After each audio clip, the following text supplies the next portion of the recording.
आ जाओ conjunction. Conjunctions are क्या है? Conjunctions are joining words. Conjunction का काम क्या होता है? जोड़ने का काम। और फिर आपके दिमाग में आएगा कि कंजंक्शन किसको जोड़ता है? कंजंक्शंस। कंजंक्शन क्या होता है?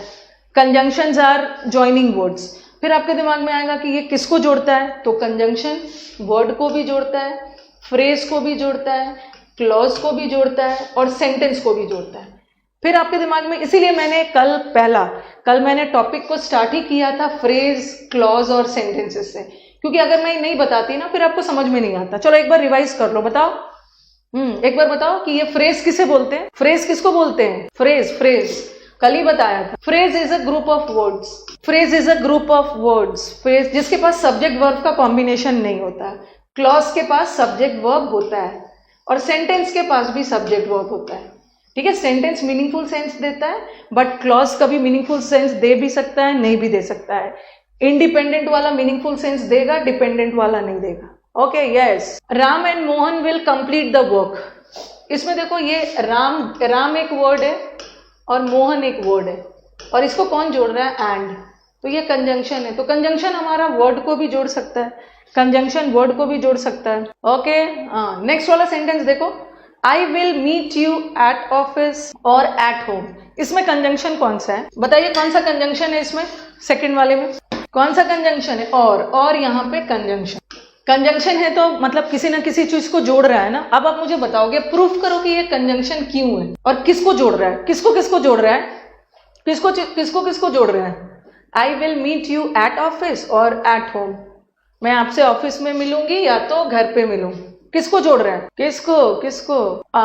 मयंक ऑफिस को नहीं जोड़ रहा है, एट ऑफिस। यहाँ पे ऑफिस की बात नहीं हो रही है, ऑफिस में या घर पर। एट ऑफिस और एट होम को जोड़ रहा है, इन दोनों को। और ये दोनों क्या है? ये दोनों फ्रेज है। फ्रेज होता है ना, वर्ड्स या वर्ड, ये दोनों फ्रेज है। और ये कौन सा फ्रेज है? दोनों फ्रेज है। कंजंक्शन तो फ्रेज को भी जोड़ता है ना, तो यहाँ पे जो और है, दो फ्रेज को जोड़ रहा है। ठीक है, हाँ, फ्रेज को, वर्ड, वो ऑफिस और होम को नहीं जोड़ रहा है। अगर मैं लिखती ना माई ऑफिस, ऐसा लिखती मैं, my office and home, my office and home एक जगह पे, तो यहाँ पे जो एंड है वो किसको जोड़ रहा है? ऑफिस को और होम को। ऑफिस एक वर्ड है और होम एक वर्ड है, मेरा घर और मेरा ऑफिस एक ही जगह पे। लेकिन यहाँ पे वो वर्ड को नहीं जोड़ रहा। एट ऑफिस एक फ्रेज है और एट एक होम एक फ्रेज है। और कौन सा फ्रेज है ये? प्रेपोजिशनल फ्रेज, प्रेपोजिशन फ्रेज है।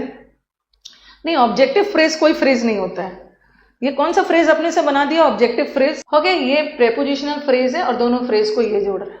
ओके, चलिए नेक्स्ट वाला, he said that he was busy. चलो बताओ, इसमें दैट कंजंक्शन है, और कंजंक्शन है मतलब किसी ना किसी को जोड़ रहा होगा ना। अब बताओ, जब कोई भी चीज आप देखते हो ना कि ये वर्ड नाउन है, ये प्रोनाउन है, ये कंजंक्शन है, तो साथ में प्रूफ भी करना है। मैथ्स में प्रूफ करते हो, यहाँ भी प्रूफ करो कि ये कंजंक्शन क्यों है, क्यों कंजंक्शन है, किसको जोड़ रहा है कि conjunction. Very good Sonu Kumar, clause को जोड़ रहा है। ये क्या है? सब्जेक्ट। और कि ये क्या है? ये पूरा तो एक वाक्य है। ये वाक्य दो क्लॉज से बना है, एक सब्जेक्ट वर्ब ये है, ठीक है, एक सब्जेक्ट वर्ब ये है और एक सब्जेक्ट है और ये वर्ब है, वॉज वर्ब है। सब्जेक्ट वर्ब दो क्लॉज है और इन दोनों क्लॉज को कंजंक्शन जोड़ रहे हैं, और कंजंक्शन क्लॉज को भी तो जोड़ता है। ओके, तो इज इट क्लियर? यस। तो यहाँ पे कंजंक्शन ने, ये जो कंजंक्शन है, वर्ड को वर्ड से जोड़ा, कंजंक्शन वर्ड को भी जोड़ता है। यहाँ कंजंक्शन ने फ्रेज को फ्रेज से जोड़ा और यहाँ कंजंक्शन ने क्लॉज को क्लॉज से जोड़ा, ये कंजंक्शन। ठीक है, क्लॉज को क्लॉज से जोड़ा। दोनों इंडिपेंडेंट क्लॉज है राहुल, दोनों इंडिपेंडेंट है। He said he was busy, दोनों इंडिपेंडेंट है, और क्लॉज दो इंडिपेंडेंट को भी जोड़ सकता है, एक इंडिपेंडेंट और दूसरे डिपेंडेंट को भी जोड़ सकता है। Okay, yes. अच्छा, ब्रिज के नीचे रुक कर क्लास देख रहे हो, that should be the spirit. Okay, हाँ, अब सेंटेंस को भी जोड़ सकती हूँ। मैंने लिखा he was ill, full stop, he was ill, ये फुल स्टॉप हो गया। ही couldn't do the work, he couldn't do the work।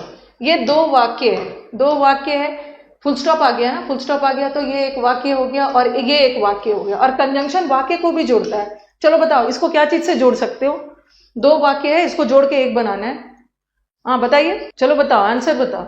इसको ऐसे जोड़ सकते हो, यहाँ कारण बता रहा है, as he was ill, as he was ill he couldn't do the work। यहाँ पे कंजंक्शन कौन है?